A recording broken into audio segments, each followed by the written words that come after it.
ano ha, hindi to, I want to clarify. Kasi sinasabi nila na ang Iglesia ni Cristo daw parang sapilitan humingi ng pera. Pupuntahan ka pa sa bahay para hingan ka ng pera. Nung hindi pa ako kapatid, isa ako sa mga naninira at kumbaga, nagpo-point ng finger at Iglesia na, ay, ganyan nga sila, ganun sila.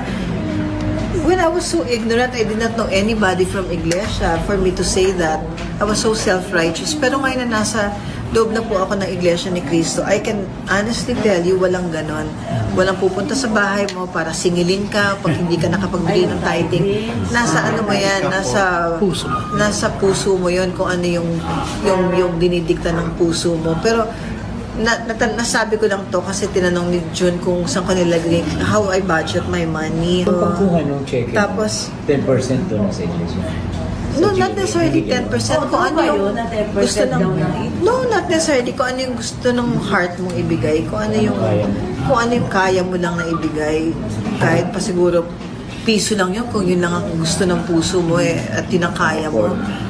Nobody will force you. Nobody will exonerate you from the church. No, not at all. Okay.